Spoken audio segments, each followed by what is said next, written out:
करते हैं chapter number 23 Iqbal Hussain Udaipur वाला बुक से ENT का। ठीक है, इसमें है चैप्टर का नाम है नेज़ल सेप्टल डिजीज़ेस। ठीक है, नेज़ल सेप्टम की हम इसमें डिजीज़ेस डिस्कस करेंगे। सबसे पहले है हमारे पास टॉपिक डेविएटेड नेज़ल सेप्टम यानी कि DNS। तो ये बहुत ही एक्सट्रीमली कॉमन कंडीशन है, लेकिन मोस्ट केसेस में ये इतनी सीवियर नहीं होती।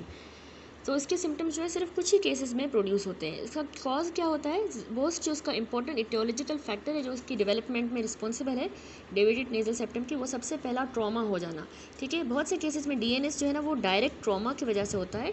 नोज़ पे अगर हमारा डायरेक्ट ट्रॉमा हो जिसके नतीजे में नेज़ल सेप्टम जो है वो फ्रैक्चर कर जाता है। तो इस फिगर में भी देखिए यहाँ पे जो है टाइप्स दिखाई गई हैं नेज़ल कार्टिलेज फ्रैक्चर की। यहाँ पे देखिए ए फिगर में जो है एज टू एज एंगुलेशन हुई है, ये एंगुलेशन विथ एन ओवरलैप हमें फ्रैक्चर मिल रहा है। इस फिगर में जो है ब्लोइंग ऑफ द एजेस हो गई है और यहाँ पे डुप्लीकेशन ऑफ द एजेस हुई है। तो ये जो ट्रॉमा होता है ना ये फ्रीक्वेंटली डैमेज और फ्रैक्चर के साथ एसोसिएटेड होता है to the other part of the nose. ठीक है, बाकी पार्ट्स भी नोज़ के अफेक्ट होंगे। दूसरा कॉज DNS का होता है डेवलपमेंटल, जब डिस्टर्बेंस होती है। बहुत से फैक्टर जो है हमारी development of the nasal septum को भी डिस्टर्ब कर सकते हैं और उसकी डेविएशन करवा सकते हैं। तो जैसे अगर एबनॉर्मल इंट्रा यूट्राइन बच्चे का पोस्चर है तो उससे उसके नोज़ की कंप्रेशन होगी और अपर जॉ की भी। ठीक है, अपर जॉ की भी कंप्रेशन होगी। तो जब कंप्रेशन फोर्स जो है कंप्रेशन फोर्सेस अनइक्वल होंगी दोनों साइड्स पे तो वो डेविएशन करवा देंगी। फर्दर मोर पार्चुरेशन के दौरान भी जो है ना ट्रॉमा हो सकता है बच्चे को, उसके नोज़ को, जैसा कि वो एक्सपोज पार्ट है हमारे फेस का नोज़, इस वजह से। तो जैसे ही फिर बच्चे की ग्रोथ होगी सब्सिक्वेंटली तो फर्दर वो एसेंचुएट करेगा इस डेविएशन को या डिसलोकेशन को जो पार्चुरेशन के टाइम पे हुई थी। अब प्राइमरी या सेकेंडरी डेंटिशन के दौरान जब दांत निकलते हैं तो फर्दर हमारी पैलेट की ग्रोथ होती है।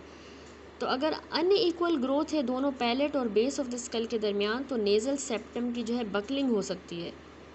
इसी वजह के लिए DNS जो है वो बहुत ज़्यादा कॉमन है हाई आर्क्ड पैलेट में। जिनकी जो है आर्क जो पैलेट जो है वो ज़्यादा आर्क्ड होती है ना, उन केसेस में जो है नेज़ल सेप्टम की डेविएशन ज़्यादा कॉमन है। अगला कॉज है रेस एंड हेरिडिटरी। तो इंसिडेंस डेविएटेड नेज़ल सेप्टम का ज़्यादा कॉमन है रेसेस में से जो कॉकेशियंस होते हैं उनमें।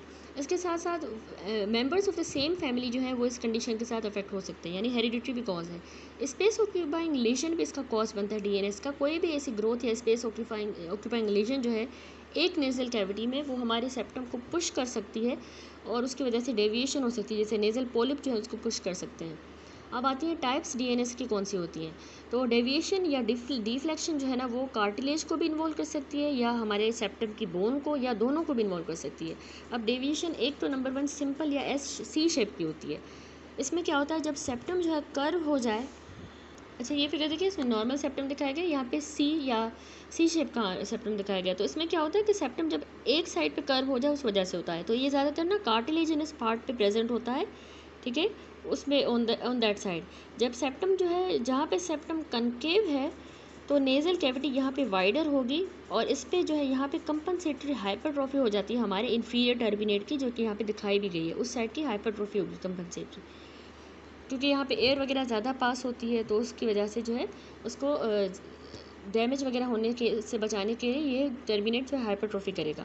दूसरा टाइप होता है सिग्मोइड या S शेप का सेप्टम। तो इसमें क्या होता है ये डबल बेंड होता है असल में, जो कि S शेप की तरह प्रेजेंट करेगा। S जो है ना ये वर्टिकल भी हो सकता है या एंटीरो पोस्टीरियरली भी हो सकता है। ठीक है, थर्ड है स्पर फॉर्मेशन। तो स्पर एक isolated sharp angulated shelf like projection होता है नेज़ल सेप्टम का, जो कि ज़्यादातर हमें कार्टिलेज के और इस बोन के जंक्शन पे मिलता है along the floor of the nose. Then ये वाली टाइप है, इसको हम कहते हैं थिकनिंग। तो ये ट्रॉमा वाले केसेस में हमें मिलती है जब फ्रैक्चर्ड सेप्टम सेगमेंट्स जो है ना, बोन के जो फ्रैक्चर सेगमेंट्स होंगे सेप्टम के वो आपस में एक दूसरे के ऊपर ओवर राइड कर जाएंगे, तो उसके नतीजे में कार्टिलेज की डुप्लीकेशन हो जाती है। इसके अलावा ये ऑल्सो जब हमारा सेप्टल हेमाटोमा बन जाए उसकी ऑर्गेनाइजेशन हो तो उसमें भी ये मिलता है। देन है एंटीरियर या कॉर्डल सेप्टल डिसलोकेशन। तो उसमें क्या होता है कि जो हमारा लोअर बॉर्डर होता है सेप्टल कार्टिलेज का वो डिस्प्लेस हो जाएगा अपने मीडियन पोजीशन से और वो एक हमारे नोज़ के अंदर प्रोजेक्ट कर जाएगा, उसमें आ जाएगा। वो दिखाया नहीं गया, अच्छा यहाँ पे दिखाया गया 23.3 में। तो इसमें देखिए एंटीरियर या कॉर्डल डिसलोकेशन हो गई है सेप्टम की, एक साइड पे आ गया है इसमें नोज़ के, तो उसको हम एंटीरियर या कॉर्डल सेप्टल डिसलोकेशन कहते हैं। ये हो गई टाइप्स DNS की। अब डेविएशन के इफ़ेक्ट्स क्या होंगे? तो डेविएशन हमारे नेज़ल सेप्टम की ना उसके फंक्शन को भी अफेक्ट करती है हमारे नोज़ के, और डिपेंड करता है कितनी सीवियरिटी की डेविएशन हुई है। नेज़ल ऑब्स्ट्रक्शन होगी क्योंकि डेविएशन हो गई है नेज़ल सेप्टम की, तो कंपनसेटरी हाइपरट्रोफी इंफीरियर टर्बिनेट की भी हो रही है उस साइड पे, तो ऑब्स्ट्रक्शन होगी। इसके अलावा डेविएशन की वजह से हमारा जो सेप्टम है उसकी डेविएशन की वजह से जो नॉर्मल एयर फ्लो है, एयर करंट्स का हमारे नोज़ से, वो भी डिस्टर्ब होगा। तो उसके नतीजे में हमारा जो म्यूकोज़ा है वो सूख सकता है और उसमें क्रस्टिंग हो सकती है। ठीक है, अब सेपरेशन हमारे, अगर क्रस्ट की जो है, क्रस्ट को निकाला जाए, उसको सेपरेट किया जाए, तो पीछे म्यूकोज़ा अल्सरेट भी हो सकता है, ब्लीडिंग भी हो सकती है। अब म्यूकोज़ा ड्राई हो गया है बहुत टाइम से, अगर लार्ज एरिया ड्राई रहा तो उसमें हमारी प्रोटेक्टिव म्यूकस फिल्म जो है वो लॉस हो जाएगी और रेजिस्टेंस टू द इन्फेक्शन भी कम हो जाएगी और इन्फेक्शन के चांसेस बढ़ जाएंगे क्योंकि म्यूकस फिल्म ड्राई हो गई है। इसके अलावा डेविएशन से क्या होता है कि लोकलाइज्ड कॉन्स्ट्रिक्शन भी हो सकती है हमारी नेज़ल कैविटी की। तो बर्नौलीज फिनोमेना के अकॉर्डिंग जब एयर किसी कॉन्स्ट्रिक्शन के थ्रू पास करती है तो वहाँ पे नेगेटिव प्रेशर बन जाता है उस कॉन्स्ट्रिक्शन के बिल्कुल नीचे। तो अब ये नेगेटिव प्रेशर जो है ना म्यूकोज़ा की एडिमा करवा देगा और ज़्यादा हमारी नेज़ल ऑब्स्ट्रक्शन बढ़ जाएगी। ठीक है, इम्पॉर्टेंट है ये कॉन्सेप्ट। फिर है कि डेविएशन सेप्टम की जो है वो प्रेशर इफेक्ट्स भी करवाएगी हमारी lateral wall of the nose पे और उसके नतीजे में पेन होगा। अब आ जाते हैं कुछ क्लिनिकल फीचर्स पे। तो नेज़ल ऑब्स्ट्रक्शन जो है प्राइम प्रेजेंटिंग कंप्लेन होती है डीएनएस वाले पेशेंट के कि उनका नाक बंद हो गया है। ठीक है, तो नेज़ल ऑब्स्ट्रक्शन एक साइड की भी हो सकती है, बायलेटरल भी हो सकती है, डिपेंड करता है कितने सीवियरिटी की डेविएशन हुई है। तो जैसा कि मैंने आपको पहले बताया कि डेविएटेड नेज़ल सेप्टम जो है वो रेजिस्टेंस को कम कर देगा टू द इन्फेक्शन। ठीक है, और इन्फेक्शन बढ़ेंगे। इसके अलावा रिकरेंट राइनोसाइनोसाइटिस भी हो सकता है। एपिस्टेक्सिस यानी नोज़ से ब्लीडिंग हो सकती है क्योंकि हमने कहा कि ड्राइंग और क्रस्टिंग हो रही है म्यूकोज़ा की। इसके अलावा नोज़ से ब्लीडिंग जो है ना वो जो सेप्टल स्पर मैंने आपको दिखाया उसके ऊपर जो वेसल्स हैं उनसे भी ब्लीडिंग हो सकती है। हेडेक बहुत इंपॉर्टेंट पॉइंट, हेडेक जो है वो साइनोसाइटिस की वजह से या प्रेशर इफेक्ट जो हमारे लेटरल वॉल पे पड़ रहे हैं उसकी वजह से पेशेंट हेडेक की कंप्लेन करेगा। उसको लॉस ऑफ स्मेल की कंप्लेन होगी बहुत से केसेस में जहाँ पे डेविएशन जो है वो ऑल्फैक्टरी एरिया तक एयर को जाने नहीं दे रही, इतनी ज़्यादा डेविएशन हो गई है, तो वहाँ पे लॉस ऑफ स्मेल होगा। सिवियर और मार्क्ड जो नेज़ल सेप्टम की डेविएशन है उसमें पेशेंट की एक्सटर्नल डिफॉर्मिटी भी हो सकती है नोज़ की। किसी को अगर बार बार इस रिकरेंट इन्फेक्शंस हो रहे हैं नोज़ और साइनसिस में तो वो डीएनएस की वजह से, तो वो जाके फेरिंग्स, लैरिंग्स या इवन मिडल ईयर का भी इन्फेक्शन करवा सकता है। क्योंकि ये भी बहुत इंपॉर्टेंट पॉइंट है जो डीएनएस की वजह से हो रहा है। अब एग्जामिनेशन जब हम करेंगे तो हमें सेप्टल डेविएशन जो है बहुत ज़्यादा ऑब्वियसली एंटीरियर राइनोस्कोपी पे नज़र आएगी, जो मैं आपको पिछले चैप्टर्स में एक्सप्लेन कर चुकी हूँ। सेप्टल डेविएशन जो है वो नेज़ल वाल्व के एरिया में बहुत ज़्यादा ग्रेटेस्ट ऑब्स्ट्रक्शन करवाएगी, क्योंकि मैंने आपको पढ़ा चुकी हूँ कि नेज़ल वाल्व जो है जो कि यहाँ पे वेस्टिब्यूल की तरफ होता है, ये सबसे नैरोवेस्ट एरिया होता है हमारी नेज़ल कैविटी का। तो यहाँ पे जो है अगर हो गई है सेप्टल डेविएशन तो बहुत ज़्यादा ऑब्स्ट्रक्शन होगी। इन्फीरियर टर्बिनेट की हाइपरट्रॉफी भी हमें नज़र आएगी एंटीरियर राइनोस्कोपी पे। ठीक है, डेविएशन वाली साइड पे, sorry other side of the deviation पे, क्योंकि वो कंपनसेटरी होती है। इसके अलावा म्यूकोज़ा में हमें जो चेंजेस नज़र आएंगे कि वो ड्राई होगा, एडिमेटस, कंजेशन हो जाएगी और क्रस्टिंग हमें मिलेगी। अब क्लिनिकल फीचर्स क्या है डेविएटेड नेज़ल सेप्टम के? एक तो नेज़ल ऑब्स्ट्रक्शन हो रही है, राइनोसाइनोसाइटिस इन्फेक्शन हो रहा है, bleeding, epistaxis, headache, loss of smell, external deformity, neighbouring areas का इन्फेक्शन और इन्फीरियर टर्बिनेट की हाइपरट्रॉफी और म्यूकोजल चेंजेस। ट्रीट कैसे करना है? डीएनएस की जो है ना माइनर डिग्री का जो डीएनएस होता है तो वो कोई भी सिम्टम्स नहीं प्रोड्यूस करता, ना ही उसको कोई ट्रीटमेंट की ज़रूरत होती है। सर्जरी उन केसेस में रिक्वायर्ड होती है जहाँ पे पेशेंट को कोई सिम्टम्स प्रोड्यूस हो। ठीक है, तो सबसे पहले अब हम डिटेल में सर्जरीज़ की तरफ चलते हैं। सबसे पहले है ये हमारे पास सेप्टल सर्जरी। 2 सर्जिकल प्रोसीजर्स होते हैं ट्रीटमेंट ऑफ द डीएनएस के लिए। एक होता है सब म्यूकस रिसेक्शन एसएमआर, दूसरा होता है सेप्टोप्लास्टी। तो ये 2 हम सेप्टल सर्जरीज करते हैं। एसएमआर जो है ना ये क्लासिकल ऑपरेशन होता है डीएनएस का, याद रखिएगा एडल्ट्स के लिए। ठीक है, एट वन टाइम, मतलब ये एट वन टाइम एक क्लासिकल ऑपरेशन रहा है एडल्ट्स के लिए। लेकिन अब जो है सेप्टोप्लास्टी को हम प्रेफर करते हैं। सेप्टोप्लास्टी हम बच्चों में भी कर सकते हैं जिनका डेविएटेड नेज़ल सेप्टम जो है उनको सिम्टम्स करवा रहा है। अब इसकी इंडिकेशंस क्या होती हैं? एसएमआर जो है ना जो हम पहले करते थे या फिर सेप्टोप्लास्टी जो अब करते हैं तो ये हम डेविएटेड नेज़ल सेप्टम जो सिम्टम करवा दे उसमें करते हैं।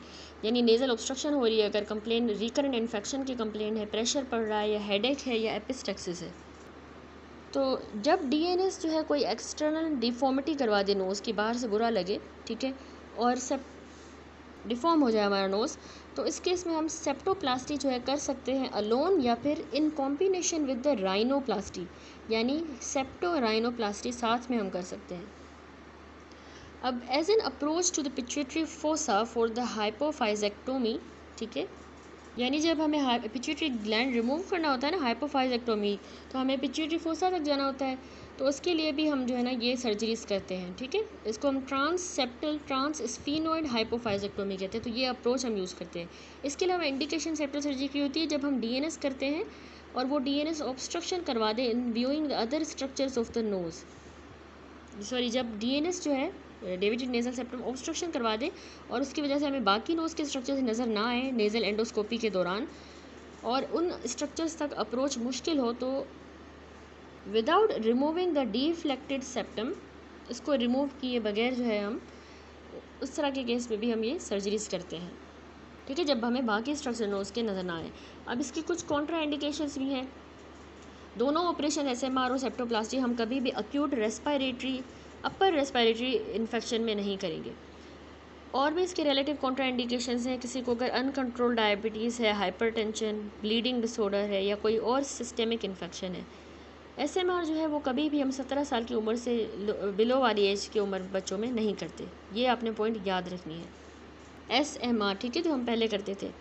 अब प्रोसीजर एसएमआर का थोड़ा समझते हैं। एसएमआर जो है ना वो ओनली हम परफॉर्म करते हैं एडल्ट्स में, ठीक है, बड़े बच्चों में हमने कहा 17 से कम वालों में नहीं करेंगे। तो इसमें जो है हम क्या करते हैं, जो डिफ्लेक्टेड पार्ट होता है सेप्टम का उसको हम रिमूव करेंगे और स्पर को हम रिमूव करेंगे ऑफ द आइदर बोन या cartilage between the two covering of the mucoperichondrium या म्यूकोपेरिओस्टियम, यानी ये अगर देखें नोज़ है और उसमें ये सेप्टम है तो उसके ऊपर ना म्यूकोपेरिकॉन्ड्रियम और पेरिओस्टियम की लेयर होती है, तो उसको इंसाइज करके फिर हमने ये बोन या कार्टिलेज जो डेविएट हो गया उसको हमने निकालना होता है। अब एसएमआर को हम याद रखिएगा लोकल एनेस्थीसिया देके करते हैं, लेकिन जनरल एनेस्थीसिया ज़्यादा प्रेफर किया जाता है एंशियस पेशेंट्स में, फीमेल में, या जो नॉन कोऑपरेटिव पेशेंट है तो जनरल एनेस्थीसिया देंगे। अब लोकल एनेस्थीसिया जो है हम कहाँ अप्लाई करेंगे, वो हम पैकिंग इन द नोज़ में अप्लाई करेंगे 4% ज़ाइलोकेन एड्रीनलिन के साथ, ठीक है, नोज़ की पैकिंग करके, और ये 20 से 30 मिनट तक हम लगा रहने देंगे। अब एड्रीनलिन क्या करवाएगा, लोकल वेज़ोकॉन्स्ट्रिक्शन करवाएगा, तो इससे ब्लीडिंग कम हो जाएगी सर्जरी के दौरान, और ज़ाइलोकेन जो है ना वो प्रोलॉन्ग कर देगी action by reducing it's absorption, यानी एड्रीनलिन के एक्शन को प्रोलॉन्ग करेगी, वहाँ पे उसको सिस्टमिकली अब्जॉर्ब नहीं होने देगी। अब पेशेंट जो है उसको हमने सुपाइन पोजीशन में रखना होता है। पेशेंट सुपाइन पोजीशन में होगा और उसका जो हेड है ना उसको हम एंड ऑफ द टेबल पे थोड़ा सा रेज करेंगे उसके सर को, ठीक है। 1% या 2% ज़ाइलोकेन एड्रीनलिन के साथ हमने म्यूकोजा में इन्फिल्ट्रेट की, जो कि प्लेन ऑफ क्लीवेज प्रोड्यूस कर देगा बिटवीन द कार्टिलेज एंड म्यूकोपेरिकॉन्ड्रियम, ठीक है, कार्टिलेज है और उसके ऊपर म्यूकोपेरिकॉन्ड्रियम है, तो उसके दरमियान अब प्लेन बन गया है क्लीवेज का। और फर्दर जो है इस ड्रग से जो है ब्लीडिंग भी जो है वो प्रिवेंट हो सकती है during the surgery. C shape की या एल शेप की जो है हम इंसिजन देते हैं म्यूकस मेम्ब्रेन पे, जो कन्वेक्स साइड होगी ना डेविएशन की, यानी अगर डेविएशन यूँ हुई है तो इस कन्वेक्स साइड पे हमने सी या फिर एल शेप की इंसिजन देनी है, ठीक है, म्यूकोकुटेनियस जंक्शन के फ्यू मिलीमीटर्स बिहाइंड, ठीक है, ये नोज़ है, ठीक है, यहाँ से म्यूकोजा है पूरा, यहाँ पे हमारी स्किन है, तो उसके फ्यू मिलीमीटर्स बिहाइंड हमने ये इंसिजन देनी है, जिसको हम क्लियंस इंसिजन कहेंगे। अब म्यूकोपेरिकॉन्ड्रियम जो है उसको हमने एलिवेट करते जाएंगे, सिंगल लेयर की तरह एलिवेट करते जाएंगे ऑन दैट साइड, ठीक है। इंसिजन जो है वो कार्टिलेज पे दी जाती है just deep to the first incision, यानी पहली वाली इंसिजन सी या एल शेप की हमने यहाँ पे म्यूकोजा पे दी थी, ठीक है। अब म्यूकोजा पे देने के बाद अब जो म्यूकोपेरिकॉन्ड्रियम है ना उसको हमने एलिवेट करना है, और उसके फर्स्ट इंसिजन के बाद उस म्यूकोपेरिकॉन्ड्रियल फ्लैप को एलिवेट करना है दूसरी इंसिजन देके।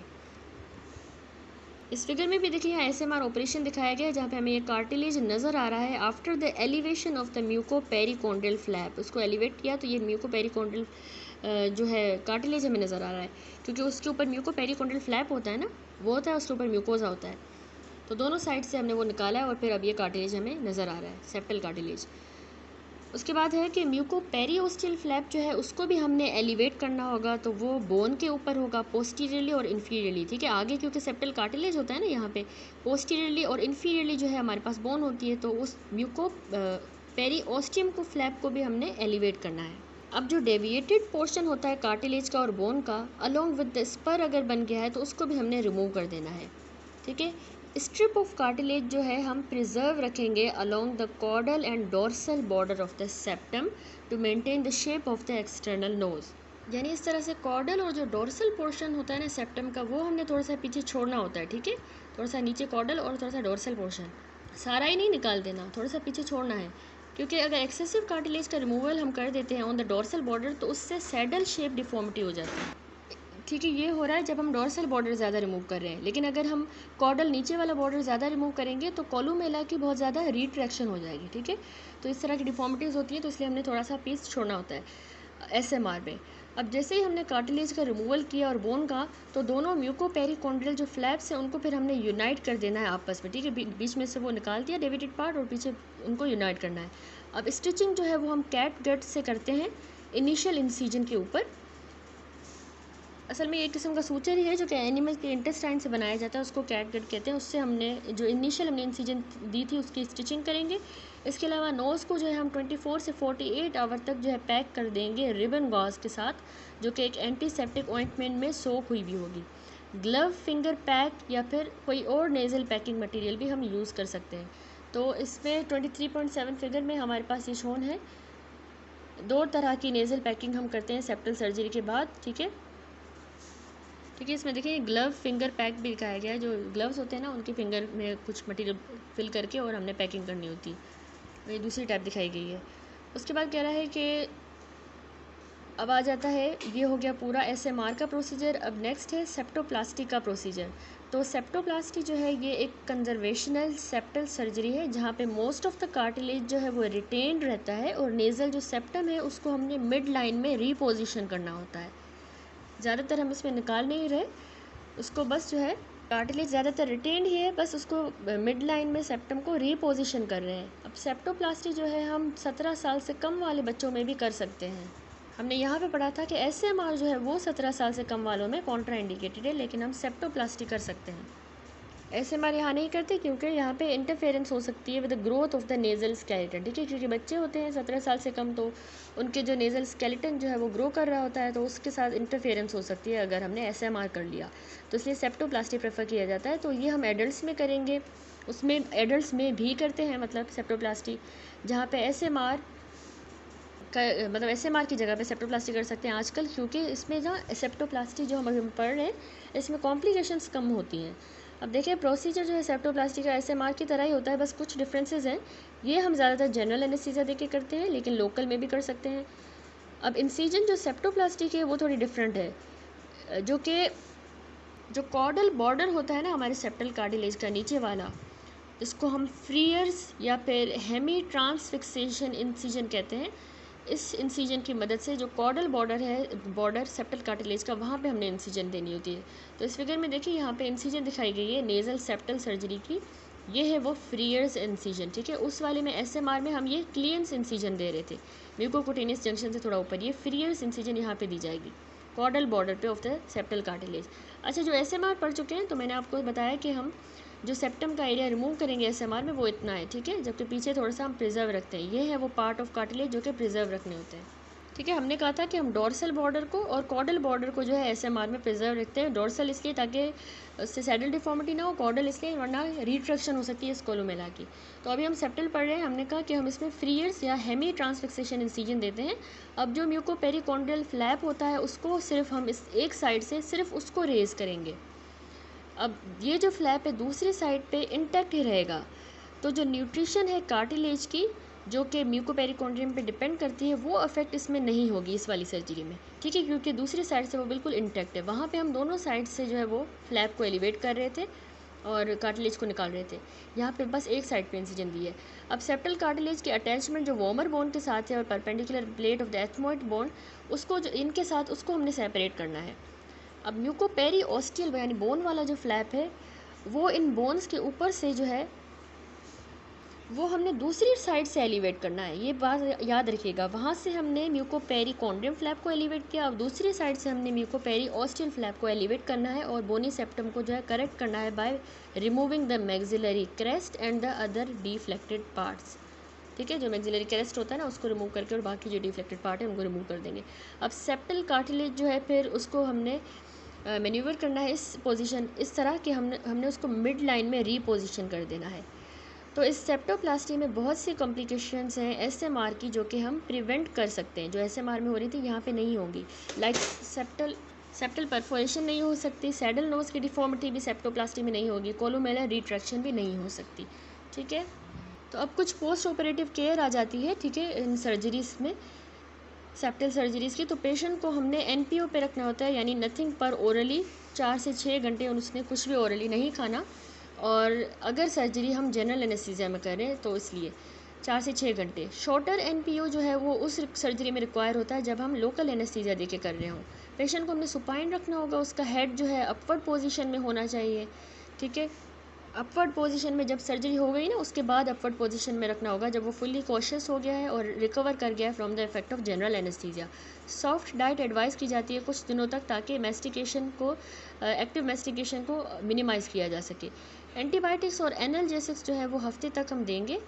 नेज़ल पैक को हमने 24 घंटे से 48 घंटे यानी 48 आवर्स तक जो है उसके बाद हम नेज़ल पैक को भी रिमूव कर देंगे। तो जैसे ही हमने नेज़ल पैक रिमूव किया तो regular cleaning of the nose की जाएगी नेज़ल इरिगेशन के थ्रू वार्म सैलीन सॉल्यूशन के साथ। लुब्रिकेंट्स में जैसे कि लिक्विड पैराफिन या फिर ऑइंटमेंट्स हम यूज़ करते हैं ताकि नेज़ल म्यूकोजा सूख ना जाए, ड्राई ना हो जाए। स्प्लिंट्स अगर यूज़ की गई हैं तो उनको हम 10 से 14 दिनों के बाद जो है रिमूव कर देंगे अगर सर्जरी में स्प्लिंट्स यूज़ की गई है। तो हमने देखा post operative care septal surgery की एनपीओ होगा 4 से 6 घंटों का जनरल एनेस्थीसिया के केस में।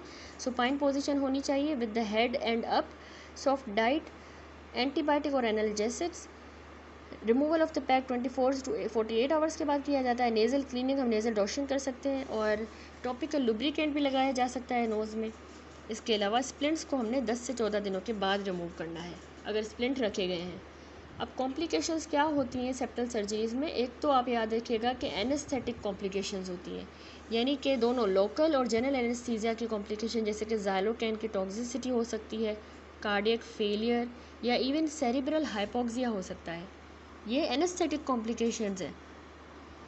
दूसरा ब्लीडिंग जो है वो भी कॉम्प्लिकेशन होती है इसमें। प्रोफ्यूज ब्लीडिंग सर्जरी के दौरान हो सकती है या पोस्ट ऑपरेटिवली जब रिमूवल ऑफ पैक किया जाता है पैकिंग को उस वक्त भी हो सकती है। अब रीपैकिंग नोज़ की ज़रूरी होगी अगर ब्लीडिंग प्रोफ्यूज है और किसी और मेजर से सही नहीं हो रही तो हमने रीपैकिंग कर देनी है दोबारा से। तीसरा, पेशेंट को सेप्टल हेमाटोमा बन सकता है। तो याद रखिएगा ब्लड जो है ना, दो जो म्यूकोपेरिकॉन्ड्रियल फ्लैप होते हैं उनके दरमियान कलेक्ट हो सकता है और हेमाटोमा की फॉर्मेशन हो सकती है।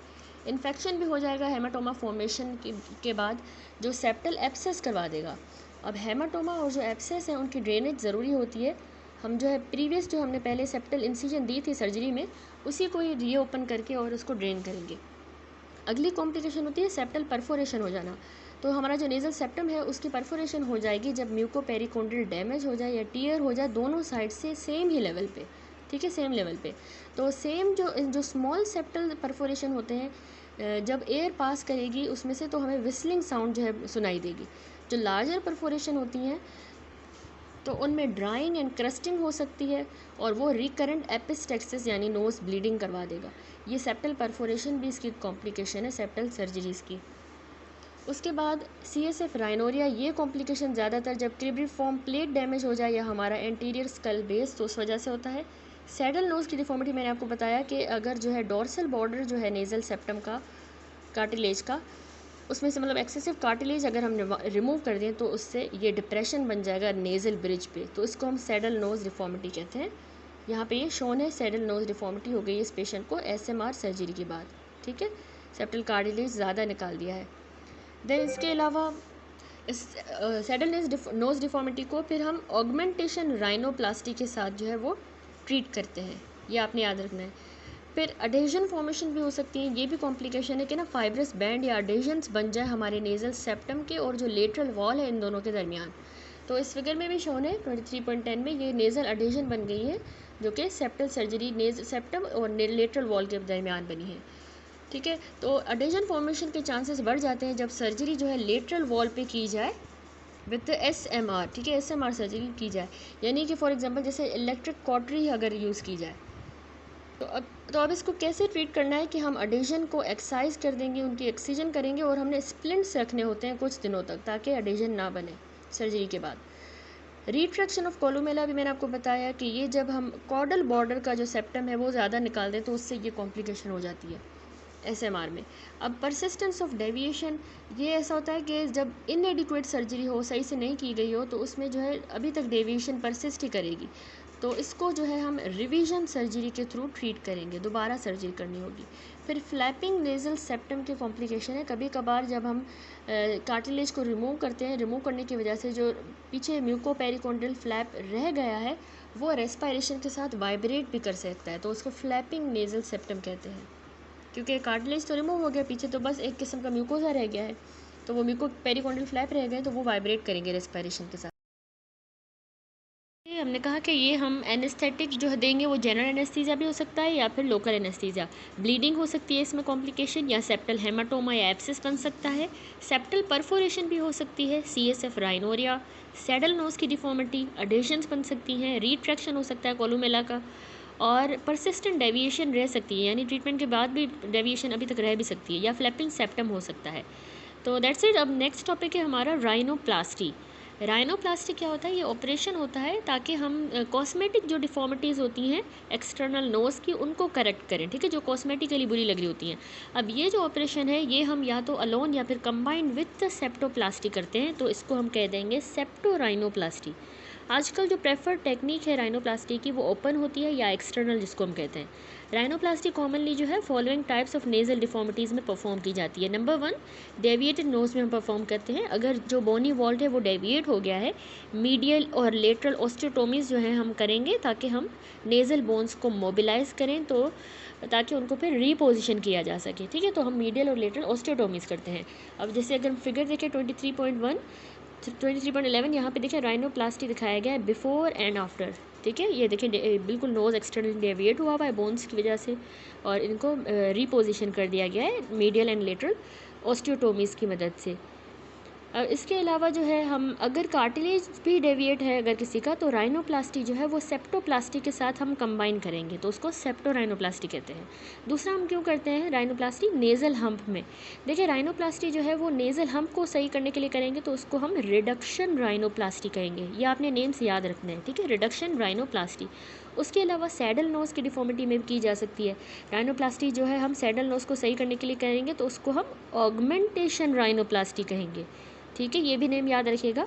सैडल नोज की डिफॉर्मिटी में क्या होता है, हमारा कार्टिलेजिनस पार्ट या दोनों कार्टिलेजिनस और बोनी पार्ट हमारे एक्सटर्नल नोज का जो है वो इन्वॉल्व होता है।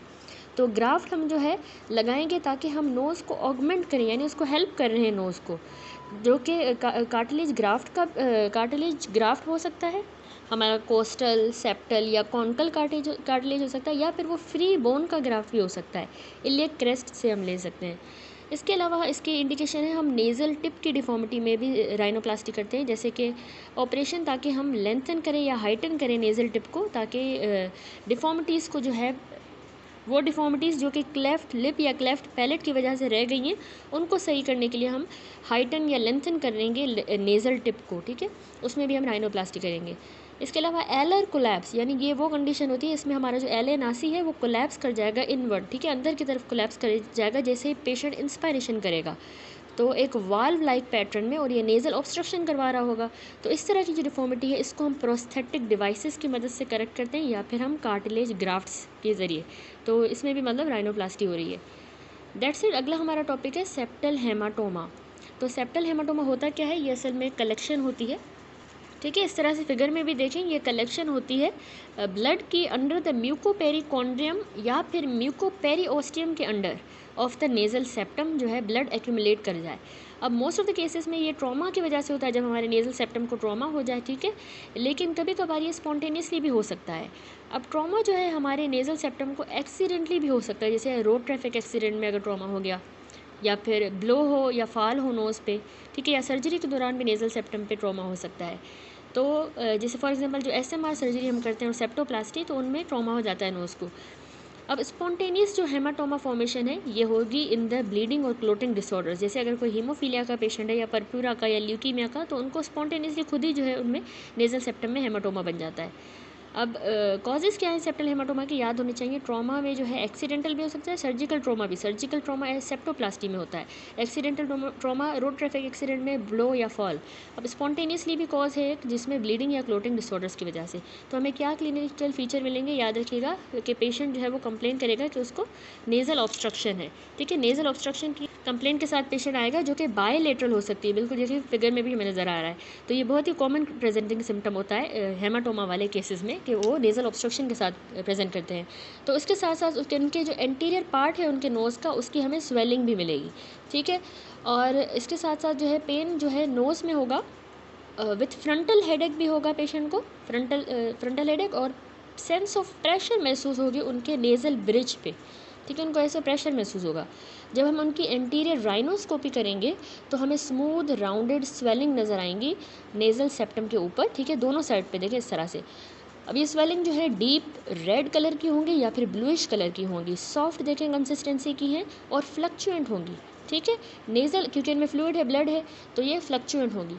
और नेज़ल जो पेटेंसी है वो इस तरह के केसेस में रिड्यूस्ड हमें मिलती है, या इवन दोनों साइड्स पे नेज़ल पेटेंसी एब्सेंट होगी।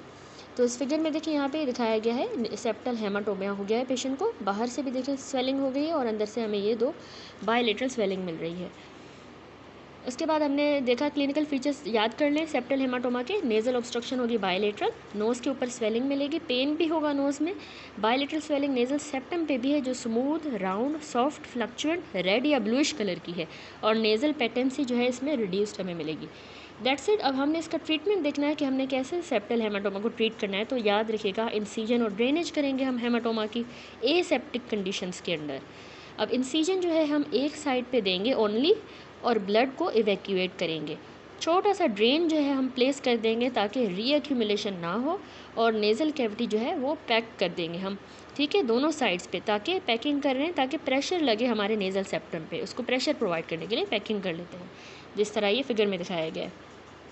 अब इसके अलावा जो है प्रोफाइलेक्टिक हमें सिस्टेमिक एंटीबायोटिक्स देने होंगे, और नेज़ल पैक को हम 48 आवर्स के बाद रिमूव कर देते हैं। क्या कॉम्प्लिकेशंस हो सकती हैं?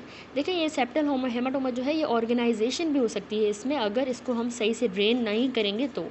ठीक है, जिसके नतीजे में परमानेंट थिकनिंग हो जाएगी इस नेज़ल सेप्टम की। अब इन्फेक्शन भी हो जाएगा सेप्टल हेमाटोमा में, तो सेप्टल एब्सेस बन जाएगी। बड़े जो हेमाटोमा होते हैं और सेप्टल एब्सेसेस, वो याद रखिएगा नेक्रोसिस करवा देते हैं हमारे सेप्टल कार्टिलेज की, क्योंकि हमारे कार्टिलेज की न्यूट्रिशन अफेक्ट हो रही है ना, क्योंकि म्यूकोपेरिकोंड्रियम से उसको न्यूट्रिशन मिलती है। तो म्यूकोपेरिकोंड्रियम और कार्टिलेज के दरमियान इस ब्लड की वजह से बहुत ज़्यादा सेपरेशन आ गई है, तो इसकी नेक्रोसिस हो जाएगी कार्टिलेज की। अब नेक्रोसिस जो है सेप्टल कार्टिलेज की, वो सुप्रा टिप डिप्रेशन करवा देगी, या इवन सैडल नोज़ की डिफॉर्मिटी भी करवा देगी, ये भी आपने याद रखना है। ठीक है, या सुप्रा टिप डिप्रेशन। देखिए इस तरह से ये सैडल नोज़ की डिफॉर्मिटी हो सकती है, या फिर ये सुप्रा टिप जो है डिप्रेशन हो सकता है। ठीक है, यहाँ पे हमें नज़र आ रहा है टिप के ऊपर। नेक्स्ट हमारा टॉपिक है सेप्टल एब्सेस। तो अब ये सेप्टल एब्सेस जो है क्या होता है, ये पस की कलेक्शन होती है हमारे म्यूकोपेरिकोंड्रियम के अंडर, उसके नीचे ऑफ द नेज़ल सेप्टम। ठीक है, वहाँ पस कलेक्ट हो गया। अब मेजॉरिटी ऑफ द केसेस में सेप्टल एब्सेस जो है ना वो सेकेंडरी इन्फेक्शन जब हो जाए उसी सेप्टल हेमाटोमा में, तो उसकी वजह से ये सेप्टल एब्सेस बन जाती है। ठीक है, अब स्पॉन्टेनियस जो सेप्टल एब्सेस होते हैं ना वो कभी कभार होते हैं, क्योंकि जो है नेज़ल जो फरंक्यूलोसिस होती है, जो मैंने आपको टॉपिक पढ़ाया है, जब फरंकल बन जाता है तो उसमें से जो है इन्फेक्शन की एक्सटेंशन की वजह से भी ये सेप्टल एब्सेस बन सकता है। ठीक है, और ये मीज़ल्स अगर किसी को हो जाए, या स्कारलेट फीवर हो, या टाइफॉइड फीवर, तो उसमें भी जो है सेप्टल एब्सेस हो जाते हैं। ठीक है, उसकी वजह से। अब क्लिनिकल हमें क्या फीचर मिलेंगे, इसी में भी नेज़ल ऑब्स्ट्रक्शन ही हो रही है और बायलेटरल हो रही है और कंप्लीट हो रही है। ठीक है, और इसमें सिवियर किस्म का पेशेंट को नाक में थ्रॉबिंग पेन होगा। थ्रॉबिंग याद रखिएगा, फीवर जाहिर सी बात है, बुखार भी होगा, और इसको हमें डिस्टिंग्विश करेगा एब्सेस को सेप्टल हेमाटोमा से। एब्सेस वाले केस में याद रखिएगा फीवर मिलेगा। अब जब हम एग्जामिनेशन करेंगे एक्सटर्नल नोज़ की, तो हमें रेड स्वॉलन सा मिलेगा नोज़ बाहर से। एंटीरियर राइनोस्कोपी देखिए की जा रही है, तो इसमें हमें स्मूथ बायलेटरल स्वेलिंग मिलेगी नेज़ल सेप्टम की। अब ये स्वेलिंग जो है इसका कलर याद रखिएगा डल पर्पलिश कलर का होगा, सॉफ्ट भी है, फ्लक्चुएशन भी एलिसाइट हो सकती है। जो ड्रेनिंग लिम्फ नोड है हमारे सबमैंडिबुलर, वो भी हमें सेप्टल एब्सेस वाले केस में इनलार्ज्ड और टेंडर मिलेंगे। तो इसको अब हमने कैसे ट्रीट करना है, वही हम इंसिजन एंड ड्रेनेज करेंगे पस की इतना जल्दी जितना पॉसिबल हो सके। इंसिजन जो है हम मोस्ट जो डिपेंडेंट पार्ट होता है एब्सेस का वहाँ पे देंगे और पस को एवैक्यूएट करेंगे, बाहर निकालेंगे। कोई भी अगर नेक्रोस कार्टिलेज अगर मौजूद हुआ तो उसको याद रखिएगा हमें रिमूव करना होगा। अगर एब्सेस जो है वो सेप्टल सर्जरी के बाद एब्सेस अगर बनी है तो उसको हम ड्रेन करेंगे by reopening the previous surgical lesion. जो हमने सर्जरी में लेजन इंसिजन दी थी उसी को हम ओपन करके रीओपन करके और ड्रेन करेंगे। छोटा सा ड्रेन भी हम प्लेस कर देंगे और नेज़ल कैविटी को पैक कर देंगे। पस जो है वो हम कल्चर और सेंसिटिविटी के लिए सेंड कर देंगे, ठीक है, लैब में। और सिस्टेमिक एंटीबायोटिक भी स्टार्ट करने होंगे इमीडिएटली, जो कि फिर जब रिपोर्ट आ जाएगी कल्चर और सेंसिटिविटी की तो उस हिसाब से फिर हम एंटीबायोटिक्स भी चेंज कर देंगे। पैक को कैसे रिमूव करेंगे, हमने डेली पैक को रिमूव करना है और जो रीएक्यूमुलेशन ऑफ पस है उसको हमने ड्रेन करना है कुछ दिनों तक, ठीक है, अगर कोई भी रीएक्यूमुलेशन मिलती है। अब क्या हमें कॉम्प्लिकेशंस मिलती है नेज़ल सेप्टल एब्सेस में, नेक्रोसिस हो जाएगी सेप्टल कार्टिलेज की। अगर एब्सेस जो है उसको अर्ली ड्रेन ना किया गया तो नेक्रोसिस हो जाएगी। सेप्टल कार्टिलेज की नेक्रोसिस से वही सुप्राटिप डिप्रेशन होगा, सैडल नोज डिफॉर्मिटी या इवन सेप्टल परफोरेशन भी हो सकती है। अब ये इन्फेक्शन जो है ना एक्सटेंड भी कर सकता है, हमारी मेनिंजाइटिस करवा सकता है और कैवर्नस साइनस थ्रोम्बोसिस भी करवा सकता है। लेकिन इस तरह की कॉम्प्लिकेशंस आजकल रेयर हैं क्योंकि अब अच्छे एंटीबायोटिक्स आ गए हैं, ठीक है। That's it. नेक्स्ट हमारा टॉपिक है सेप्टल परफोरेशन। तो इसका क्या कॉज है, क्यों होता है, ये इटियोलॉजी याद रखिएगा। ट्रॉमेटिक सबसे पहले परफोरेशन, अब ये बहुत ही कॉमन जो है कॉमन टाइप है सेप्टल परफोरेशन की, ट्रॉमेटिक वाली। ऑपरेशन हमारे नेजल सेप्टम के जैसे जो हम एसएमआर करते हैं तो उससे हमारी ये सेप्टल परफोरेशन हो सकती है। जैसे 23.13 जो फिगर है यहाँ पे दिखाया गया है कि सेप्टल परफोरेशन हो गई है एसएमआर सर्जरी के बाद, ठीक है। तो इसमें क्या होता है कि अगर बहुत ज़्यादा म्यूकोपेरिकोंड्रल टीयर हो गया दोनों साइड्स का ऑपोजिट टू ईच अदर, यानी यहाँ से भी वही टीयर है, यहाँ से भी उस साइड से भी सेम टीयर है, लेकिन बहुत ज़्यादा हो गया है म्यूकोपेरिकोंड्रियम का, तो ये परफोरेशन हो जाएगी। अब रिपीटेड कॉटरी अगर कर रहे हैं हम नेज़ल सेप्टम की, टाइट एंटीरियर नेज़ल पैकिंग कर रहे हैं, ठीक है, नेज़ल पैकिंग करते हैं ना, टाइट कर रहे हैं अगर बहुत ज़्यादा, या कोई पेनिट्रेटिंग इंजरीज़ हो रही हैं नोज़ में, तो इनसे सेप्टल परफोरेशन हो सकता है। नोज़ पिकिंग यानी जो नाक में हाथ डालते हैं बार बार और क्रस्ट को रिमूव कर रहे होते हैं नाक से, तो ये भी एक इम्पॉर्टेंट कॉज है सेप्टल परफोरेशन का। ट्रॉमेटिक परफोरेशन जो है ना वो स्नफ टेकर्स में भी देखी गई है। ट्रॉमेटिक परफोरेशन जो है वो क्रोमियम प्लेटर्स में भी देखी गई है। ओकेजनली क्या होता है, ये सेप्टम डेलिबरेटली परफोरेट हो जाता है टू वियर द ऑर्नामेंट्स, ठीक है, उसको हम खुद ही जो है परफोरेट करते हैं ताकि हम ज्वेलरी वगैरह पहने। ये मैं आपको ढींगरा में भी एक्सप्लेन कर चुकी हूँ, पिक्चर भी दिखाई थी। अब दूसरा क्या कॉज होता है परफोरेशन का, पैथोलॉजिकल परफोरेशन। बहुत सी डिजीज़ हमारे नोज़ में सेप्टल परफोरेशन करवाती हैं, जैसे अगर सेप्टल हेमाटोमा बन जाए तो उसके बाद एब्सेस बन जाए, साइफिलिस में, ट्यूबरक्लोसिस में भी परफोरेट होता है, लेप्रोसी में, वेजिनल ग्रेन्युलोमेटोसिस, फॉरेन बॉडी कोई आ जाए या राइनोलिथ हो जाए तो ओकेजनली इसमें नेज़ल सेप्टम की परफोरेशन हो जाएगी। और ओकेजनली नेज़ल पोलीपाई की वजह से भी, ठीक है, परफोरेट हो सकता है। उसके बाद आ जाता है थर्ड कॉज जो कि इडियोपैथिक। अब परफोरेशन का कॉज कभी कभार नहीं भी पता होता, जिसमें ना ही ट्रॉमा की हिस्ट्री होती है ना कोई और बीमारी होती है, तो पेशेंट अपनी इस परफोरेशन से अनअवेयर भी होता है, उसको पता ही नहीं होता। अब क्लिनिकल फीचर हमें क्या मिलते हैं परफोरेशन में, साइज़ पे भी डिपेंड करता है और कभी कभार साइट पे भी डिपेंड करेगा। छोटी जो परफोरेशन होगी जब उनमें से एयर पास करेगी तो हमें सीटी जैसी आवाज़ सुनाई देगी, जो कि ब्रीदिंग के दौरान हमें सुनाई देगी। जो बड़ी लार्जर परफोरेशन होती है उनसे ड्राइंग और क्रस्टिंग हो जाएगी हमारी नेज़ल सिक्रीशंस की। तो जब क्रस्ट को रिमूव किया जाएगा तो पीछे ब्लीडिंग होगी यानी एपिस्टेक्सिस होगी। ड्राइंग और क्रस्टिंग जो है ना, इससे रिकरेंट नेज़ल इन्फेक्शंस भी हो सकते हैं। अब साइफिलिस में क्या होता है कि परफोरेशन जो है कैरेक्टरिस्टिकली हमें bony part of the nasal septum में मिलती है। ये आपने पॉइंट याद रखनी है कि साइफिलिस में बोनी पार्ट जो है ना सेप्टम का, वहाँ पे परफोरेशन होगा। अब क्लिनिकल फीचर याद कर लें सेप्टल परफोरेशन के, साइज़ और साइड पे डिपेंड करेगा। विस्लिंग साउंड हमें स्मॉल परफोरेशन में मिलेगी, ड्राइंग और क्रस्टिंग होगी, एपिस्टेक्सिस और रिकरेंट इन्फेक्शन होगा। इन्वेस्टिगेशंस कौन सी करवानी है, हमने इन्वेस्टिगेशंस करवानी होगी ताकि हमें कॉज ऑफ परफोरेशन पता चले कि मतलब वो टीबी की वजह से हुआ है तो टीबी की इन्वेस्टिगेशन, लेप्रोसी की, साइफिलिस की, एक्सेट्रा। बायोप्सी हम जो है ना इन मार्जिन से बायोप्सी लेंगे ताकि वो भी डायग्नोस्टिक हो सकती है। ट्रीट कैसे करना है, जो स्पेसिफिक डिजीज़ कॉज करवा रही है पैथोलॉजिकल परफोरेशन तो उसको हमने अकॉर्डिंगली ट्रीट करना होगा। सेप्टल परफोरेशन जो कोई भी सिम्टम नहीं करवा रही तो उसमें किसी भी ट्रीटमेंट की ज़रूरत नहीं है। छोटी वाली परफोरेशन जो है क्लोज हो सकती है surgically by putting the mucosal flap, ठीक है, हम म्यूकोजल फ्लैप रखेंगे तो उनको हम क्लोज कर सकते हैं सर्जिकली। जो बड़ी परफोरेशन होंगे तो वो उनको मुश्किल होता है कि हम सर्जिकली क्लोज करें, तो उस तरह के केसेस में जो सिम्टम्स प्रोड्यूस होते हैं वो क्रस्टिंग की वजह से होते हैं, ठीक है, जो कि हम कैसे प्रिवेंट कर सकते हैं क्रस्टिंग को, कि हम 25% ग्लूकोज जो है ग्लिसरीन के अंदर, ग्लिसरीन ड्रॉप्स के अंदर देंगे, या फिर हम एंटीसेप्टिक ऑइंटमेंट भी जो है वो लगा सकते हैं। सिलास्टिक बटन्स का जो यूज़ है ये भी एक और इम्पॉर्टेंट एक अच्छा ऑप्शन होता है for treating the symptomatic septal perforation. तो 23.14 में हमें यहाँ पे दिखाया गया है, ये होते हैं सिलास्टिक बटन्स जो कि हम सेप्टल परफोरेशन को क्लोज करने के लिए लगाते हैं। दैट्स इट, यहाँ पे ये चैप्टर कंप्लीट हुआ। यहाँ पे हमने पढ़ा कि चैप्टर की समरी और की पॉइंट्स देख लें। हमने देखा कि नेज़ल सेप्टम की डेविएशन बहुत ही कॉमन है एडल्ट्स के अंदर, लेकिन ये सिम्टम्स करवाती है कुछ ही केसेस में, ठीक है। अब डेविएशन जो है नेज़ल सेप्टम की हमारी normal physiological flow of the air currents को जो है ना डिस्टर्ब कर देती है थ्रू द नोज़ और वेरियस सिम्टम्स करवाती है। सर्जिकल ट्रीटमेंट ज़रूरी रिक्वायर्ड होता है उन केसेस में जहाँ पे सिम्टम्स मौजूद हो। एसएमआर और सेप्टोप्लास्टी हमने कहा 2 सर्जरीज हैं, ऑपरेशन हैं जो कि डीएनएस के लिए हम करते हैं। एसएमआर जो है 17 साल से कम वालों में हम नहीं करते, और वरना जो है ना ये फेशियल एसिमेट्री आगे जाके करवा देगी जब फेशियल बोन्स की ग्रोथ होगी। सेप्टोप्लास्टी हमने कहा सिर्फ small part of the septum remove किया जाता है इसमें, बाकी का नेज़ल सेप्टम जो है मिड लाइन में हम रिपोजिशन करते हैं। अब बहुत सी जो है हमारे पास जो कॉम्प्लिकेशंस हैं एसएमआर की वो हम सेप्टोप्लास्टी की मदद से अवॉइड भी कर सकते हैं, तो सेप्टोप्लास्टी अच्छी रही। तो सेप्टल हेमाटोमा और एब्सेस हमने कहा उनको जल्दी ड्रेन करना होता है वरना नेक्रोसिस हो सकती है, और सेप्टल कार्टिलेज की, जिसके नतीजे में सैडल नोज की डिफॉर्मिटी और सेप्टल परफोरेशन हो सकती हैं। डिफ़िकल्ट वर्ड्स जो हमने पढ़े वो था बकलिंग, जो बार बार रिपीट हो रहा था, ठीक है। बकलिंग क्या होता है, जो नेज़ल सेप्टम में हमने पढ़ा, ये बेंडिंग ही होती है नेज़ल सेप्टम की जो कि प्रेशर की वजह से हो, ठीक है। नेज़ल हम्प हमने पढ़ा, ये हम्प लाइक प्रोजेक्शन होती है जो कि यूँ डोर्सम ऑफ द नोज़ पे बन जाती है, ठीक है, यहाँ पे, और जिसको हम जो है बोनी या कार्टिलेजिनस जो है, ये बोनी भी हो सकती है, कार्टिलेजिनस भी हो सकती है, ठीक है, नेज़ल हम।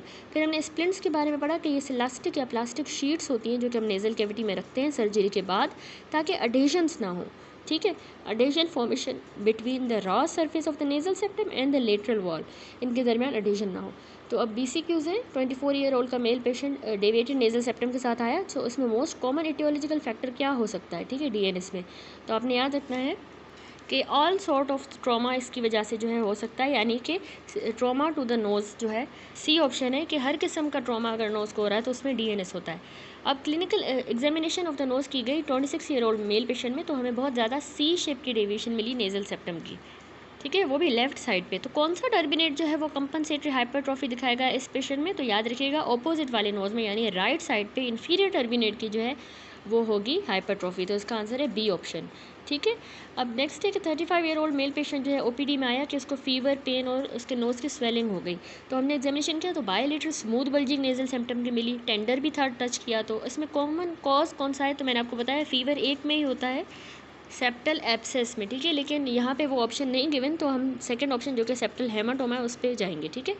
देन है 30 ईयर ओल्ड का मेल पेशेंट जो है उसने एसएमआर ऑपरेशन प्लान किया, तो कौन सी इंसिजन हम इस सर्जरी में इस पेशेंट को देंगे, तो आपने याद रखना है कि इस तरह के केस में हम किलियन इंसिजन देते हैं, ठीक है, किलियन इंसिजन जो कि बिहाइंड द म्यूकोकुटेनियस जंक्शन दी जाती है, ये हम पढ़ चुके हैं। और एसएमआर जो है 20 ईयर ओल्ड मेल फीमेल में जो है पेशेंट में प्लान की गई जिसमें डेविएटेड नेज़ल सेप्टम था, तो कौन सा सेप्टम का पार्ट जो है हम पीछे छोड़ेंगे इस तरह के केस में एसएमआर में, तो हम पढ़ चुके हैं कि हम strip of the septal cartilage along the dorsal border जो होती है वो हम पीछे छोड़ देते हैं, ठीक है, डोर्सल बॉर्डर वाली साइड पे, ताकि ये क्यों करते हैं, ताकि सैडल नोज़ की डिफॉर्मिटी ना हो।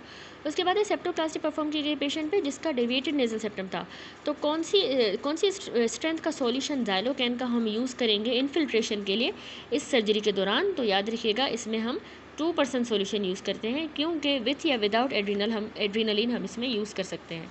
देन है सेप्टोप्लास्टी की गई 30 साल ओल्ड मेल पेशेंट में, तो कितना टाइम नेज़ल पैकिंग के, मतलब नेज़ल पैकिंग को हमने कितने टाइम के बाद रिमूव करना होता है, तो इसको भी याद रखिएगा 24 से 48 घंटों के बाद, बी ऑप्शन। फिर पूछा गया कि 30 साल मेल पेशेंट जो है उसको शिफ्ट किया गया ऑपरेशन थिएटर से आफ्टर द सेप्टोप्लास्टी ऑपरेशन, अब कितना टाइम उसको लगेगा कि वो फूड जो है ओरली खा सके, तो हम जो है इसमें करेंगे बी ऑप्शन, क्योंकि also in most other ENT surgeries में भी हम 6 घंटे के बाद मतलब खाना खा सकता है पेशेंट।